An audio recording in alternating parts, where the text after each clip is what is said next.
bonsoir tout le monde. Bienvenue dans Trip Foumi. Jeudi, c'est justement lundi 17 août 2020. C'est avec un plaisir pour nous retrouver au Pabo ici là. Nous prenons justement bon update de grande soirée ça à soir qui c'est convention des démocrates qui c'est de 17 au 20, 17, 18, 19, 20, 4 jours. Bien entendu. Et puis, vendou que par républicain au même c'est pour du 24 au 27. Et nous prenons parler de différents mondes qui gagnent pour parler. C'est une des choses importantes, cette convention ça gagne. Mais nous parlons autour de déception. Nous allons expliquer qui j'en explique. Nous allons expliquer qui j'en ça fait en déception. En fait, rencontre justement et Pompeo fait avec Jovenel, nous connaissons non week-end non.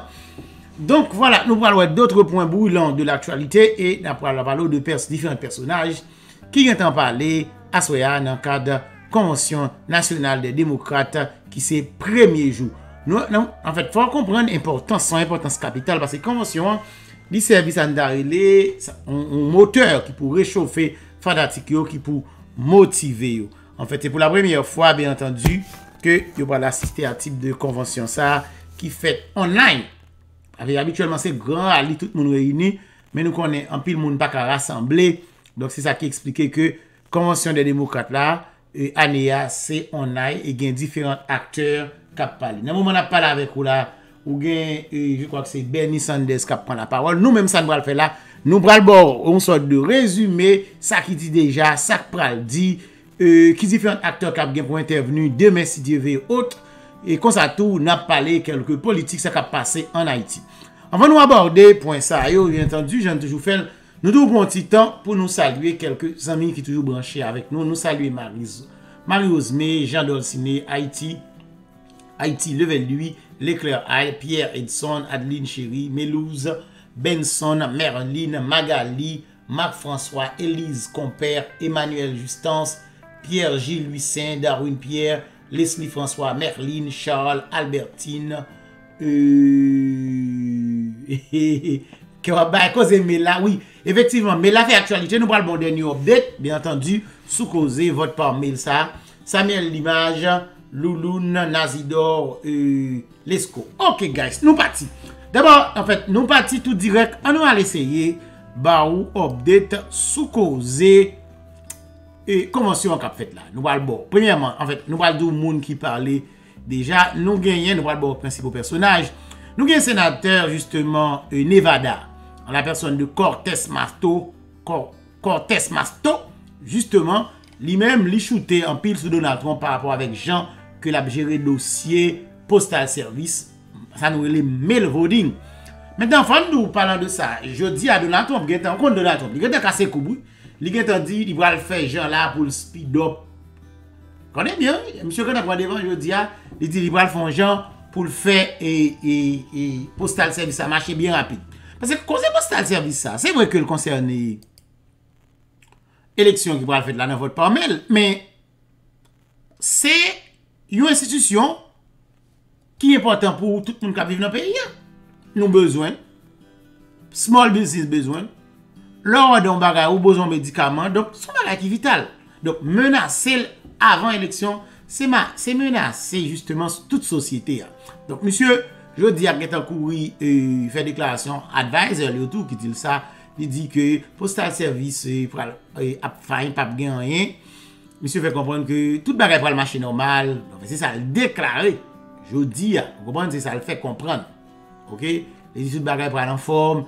Il va le faire pour speed up. Nous allons suivre qui gagne parler, gagne action, nous allons suivre action. En tout cas, et sénateur Nevada, justement, pas de mettre de l'eau dans la bouche et pour le critiquer Donald Trump, gens que l'a essayé et par ça l'a dit et par allié, tout pas oublier une équipe postmaster là sont alliés, justement déranger fonctionnement et postal service ça n'a déranger post par mail pendant que lui-même, c'est ça dit, pendant que lui-même je veux parler en la personne de Donald Trump. Anessa, lui fait demande pour absentee ballot. Ça veut dire lui-même, c'est pas en mail qu'il va le voter, c'est à ne rien comprendre. OK? Maintenant, il y a plusieurs républicains qui dans bataille ça. et des républicains de renom, et non des moindres. Nous gagnons ancien gouverneur de Ohio, nous voulons parler de John Kasich. John Kasich m'a rappelé nous que son ancien candidat à la présidence tout. OK? Et John Kasich qui te vle tout, on dit dans l'élection ça il te vle faire face avec Donald Trump, mais en nous clair au niveau de républicain là difficile pour un candidat. Et on va passer ou pas battre un incumbent.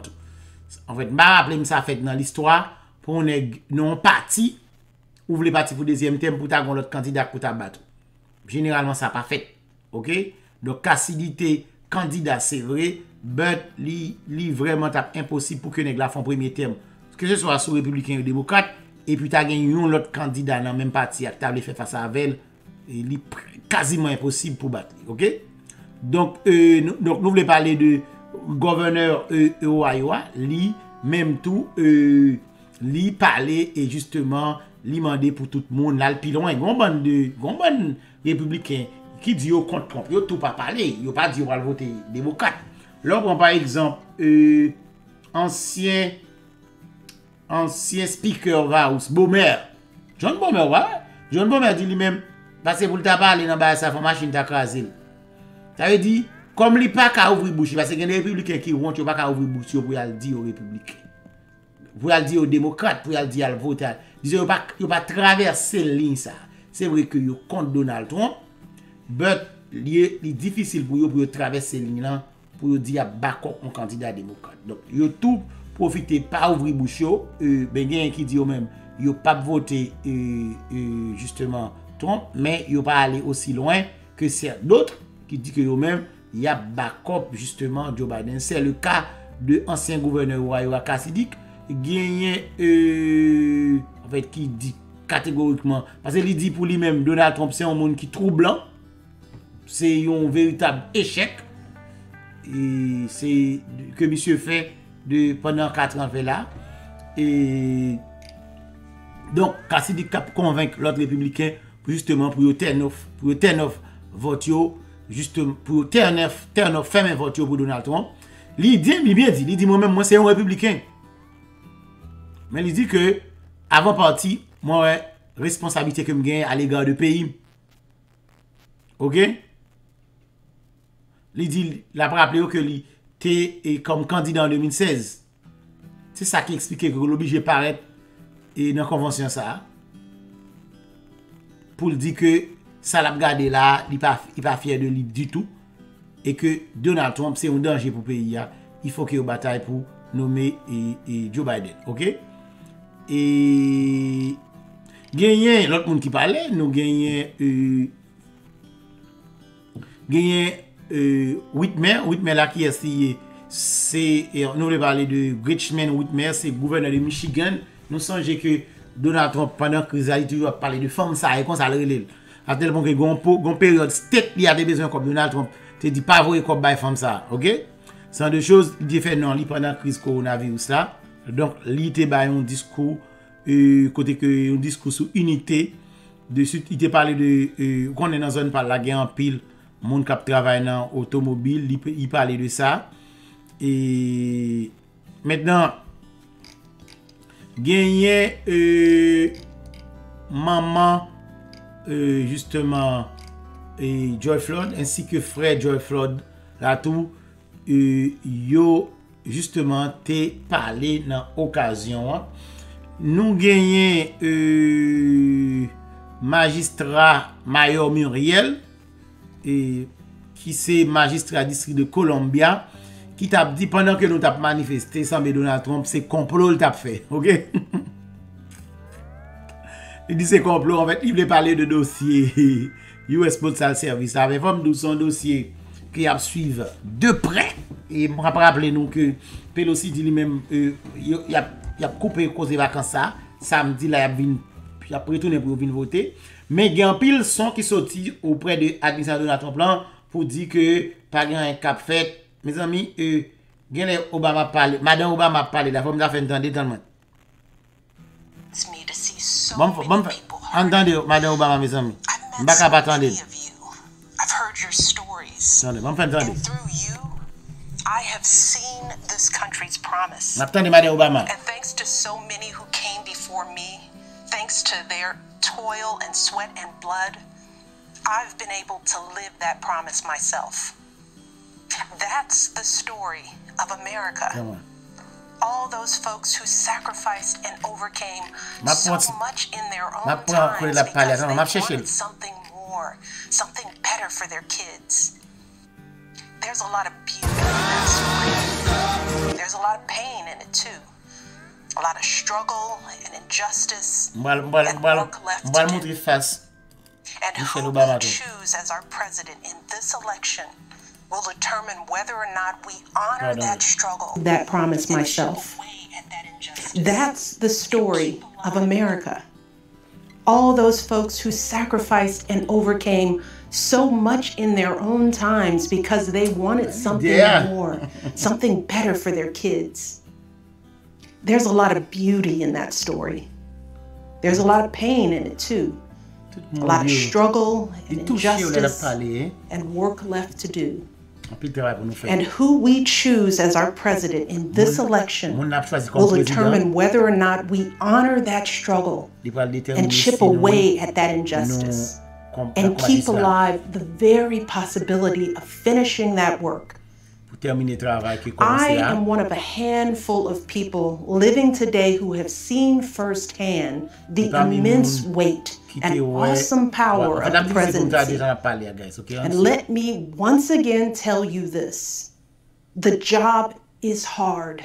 It requires clear-headed judgment, a mastery of complex and competing issues, a devotion to facts and history, a moral compass, and an ability to listen, and an abiding belief that each of the 330 million lives in this country has meaning and worth. A president's words have the power to move markets. They can start wars or broker peace. They can summon our better angels or awaken our worst instincts. You simply cannot fake your way through this job. As I've said before, being president doesn't change who you are. It reveals who you are. Well, a presidential election can reveal who we are too. And 4 years ago, too many people chose to believe that their votes didn't matter. Maybe they were fed up. Maybe they thought the outcome wouldn't be close. Maybe the barriers felt too steep, whatever the reason. In the end, those choices sent someone to the Oval Office who lost the national popular vote by nearly 3 million votes. In one of the states that determined the outcome, the winning margin averaged out to just 2 votes per precinct. 2 votes. And we've all been living with the consequences. When my husband left office with Joe Biden at his side, we had a record-breaking stretch of job creation. We'd secured the right to health care for 20 million people. We were respected around the world, rallying our allies to confront climate change. And our leaders had worked hand in hand with scientists to help prevent an Ebola outbreak from becoming a global pandemic.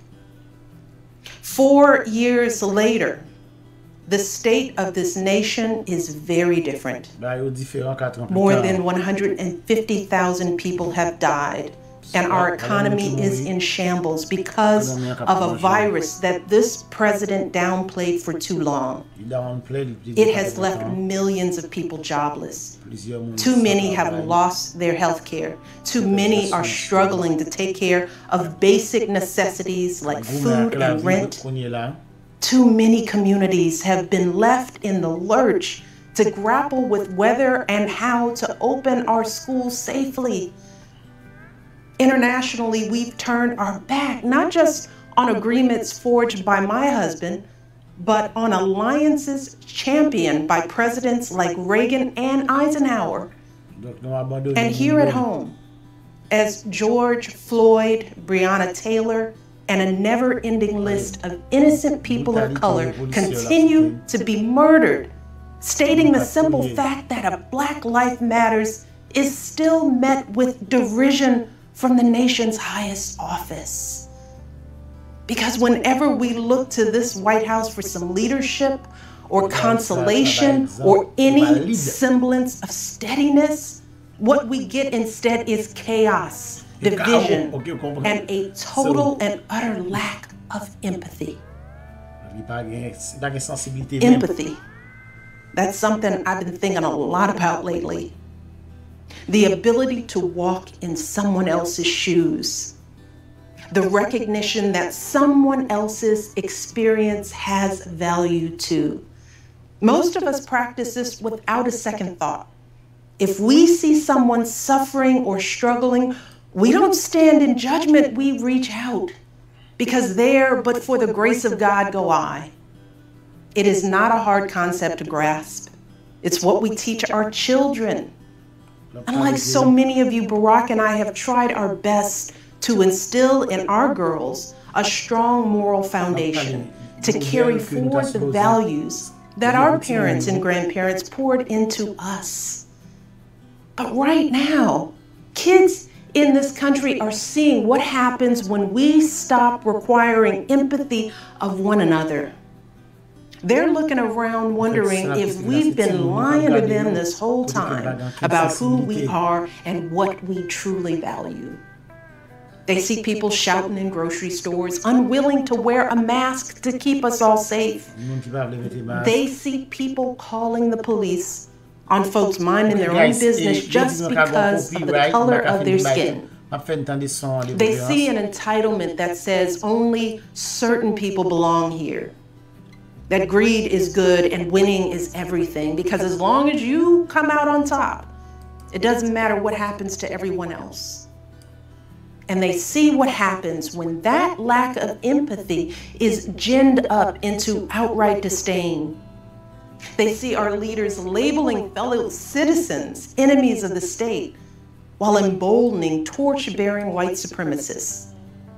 They watch in horror as children are torn from their families and thrown into cages, and pepper spray and rubber bullets are used on peaceful protesters for a photo op.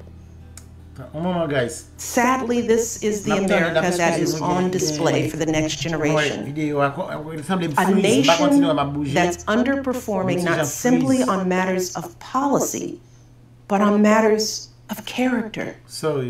And that's not just disappointing, it's downright infuriating. Because I know the goodness and the grace that is out there in households and neighborhoods all across this nation. And I know that regardless of our race, age, religion, or politics, when we close out the noise and the fear and truly open our hearts, we know that what's going on in this country is just not right. This is not who we want to be. So what do we do now? What's our strategy? Over the past 4 years, a lot of people have asked me, when others are going so low, does going high still really work? My answer, going high is the only thing that works. Because when we go low, when we use those same tactics of degrading and dehumanizing others, we just become part of the ugly noise that's drowning out everything else. We degrade ourselves. We degrade the very causes for which we fight. But let's be clear. Going high does not mean putting on a smile and saying nice things when confronted by viciousness and cruelty. Going high means taking the harder path. It means scraping and clawing our way to that mountaintop. Going high means standing fierce against hatred, while remembering that we are one nation under God. And if we want to survive, we've got to find a way to live together and work together across our differences. And going high means unlocking the shackles of lies and mistrust with the only thing that can truly set us free, the cold, hard truth. So let me be as honest and clear as I possibly can. Donald Trump is the wrong president for our country. He has had more than enough time to prove that he can do the job, but he is clearly in over his head. He cannot meet this moment. He simply cannot be who we need him to be for us. It is what it is. Now I understand that my message won't be heard by some people. We live in a nation that is deeply divided, and I am a black woman speaking at the Democratic Convention. But enough of you know me by now. You know that I tell you exactly what I'm feeling. You know I hate politics. But you also know that I care about this nation. You know how much I care about all of our children. So if you take one thing from my words tonight, it is this. If you think things cannot possibly get worse, trust me, they can and they will if we don't make a change in this election. If we have any hope of ending this chaos, we have got to vote for Joe Biden like our lives depend on it. I know Joe. He is a profoundly decent man, guided by faith. He was a terrific vice president. He knows what it takes to rescue an economy, beat back a pandemic, and lead our country. And he listens. He will tell the truth and trust science. He will make smart plans and manage a good team. And he will govern as someone who's lived a life that the rest of us can recognize. When he was a kid, Joe's father lost his job. When he was a young senator, Joe lost his wife and his baby daughter. And when he was vice president, he lost his beloved son. So Joe knows the anguish of sitting at a table with an empty chair, which is why he gives his time so freely to grieving parents. Joe knows what it's like to struggle, which is why he gives his personal phone number to kids overcoming a stutter of their own. His life is a testament to getting back up. And he is going to channel that same grit and passion to pick us all up, to help us heal and guide us forward. Now, Joe is not perfect, and he'd be the first to tell you that. But there is no perfect candidate, no perfect president, and his ability to learn and grow, we find in that the kind of humility and maturity that so many of us yearn for right now. Because Joe Biden has served this nation his entire life without ever losing sight of who he is. But more than that, he has never lost sight of who we are, all of us. Joe Biden wants all of our kids to go to a good school, see a doctor when they're sick, live on a healthy planet. And he's got plans to make all of that happen. Joe Biden wants all of our kids, no matter what they look like, to be able to walk out the door without worrying about being harassed or arrested or killed. He wants all of our kids to be able to go to a movie or a math class without being afraid of getting shot. He wants all our kids to grow up with leaders who won't just serve themselves and their wealthy peers, but will provide a safety net for people facing hard times. And if we want a chance to pursue any of these goals, any of these most basic requirements for a functioning society, we have to vote for Joe Biden in numbers that cannot be ignored. Because right now, folks who know they cannot win fair and square at the ballot box are doing everything they can to stop us from voting. They're closing down polling places in minority neighborhoods. They're purging voter rolls. They're sending people out to intimidate voters, and they're lying about the security of our ballots. These tactics are not new. But this is not the time to withhold our votes in protest or play games with candidates who have no chance of winning. We have got to vote like we did in 2008 and 2012. We've got to show up with the same level of passion and hope for Joe Biden. We've got to vote early, in person if we can. We've got to request our mail-in ballots right now, tonight, and send them back immediately. Exactly. And follow up to make sure they're received. And then make sure our friends and families do the same. We have got to grab our comfortable shoes, put on our masks, pack a brown bag dinner, and maybe breakfast too. Because we've got to be willing to stand in line all night if we have to. Look, we have already sacrificed so much this year. So many of you are already going that extra mile. Even when you're exhausted, you're mustering up unimaginable courage to put on those scrubs and give our loved ones a fighting chance. Even when you're anxious, you're delivering those packages, stocking those shelves, and doing all that essential work so that all of us can keep moving forward. Even when it all feels so overwhelming, working parents are somehow piecing it all together without childcare. Teachers are getting creative so that our kids can still learn and grow. Our young people are desperately fighting to pursue their dreams. And when the horrors of systemic racism shook our country and our consciences, millions of Americans of every age, every background rose up to march for each other, crying out for justice and progress. This is who we still are. Compassionate, resilient, decent people whose fortunes are bound up with one another. And it is well past time for our leaders to once again reflect our truth. So, it is up to us to add our voices and our votes to the chorus of history, echoing heroes like John Lewis, who said, when you see something that is not right, you must say something. You must do something. That is the truest form of empathy.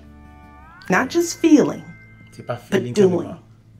Not just for ourselves or our kids, but for everyone. For all our kids. And if we want to keep the possibility of progress alive in our time, if we want to be able to look our children in the eye after this election, we have got to reassert our place in American history.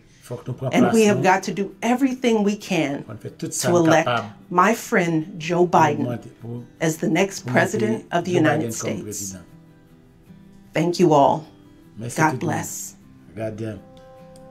Ok guys, ça c'était discours de Michelle Obama. Excusez-moi, moi freeze, mais c'était un discours vraiment passionnant. Ça m'a fait là guys. Faut me ta défrise tête moi, ben, il faut me ta éteindre pour me faire petit camper pour me avancer. Excusez-moi. M'a essayer faut pas continuer à retourner encore guys. Parce que m'a parler en freeze comme ça on va comprendre. So ça me intention fait là, me intention pour me faire petit camper là, me relancer. Nous allons monter sur channel là, on a tapé News Haiti TV pour nous tourner là-dedans. Ok, parce que moi freeze guys, ok? Je ne vais pas parler freeze, ok?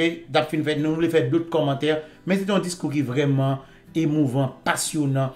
Moi, franchement, vous sentez que il a parlé avec cœur. Vous comprenez? So, c'est vraiment touchant discours là. Guys, mais ça m'a dit non, oui, et m'a campé là, et puis m'a stop pour me repartir, ok? Parce que et là, moi freeze. Ok, nous avons tapé News Haiti, m'a campé là, m'a tapé News Haiti pour me retourner encore, ok? Ok, guys, disons ça, ça prend 4 minutes pour me remonter.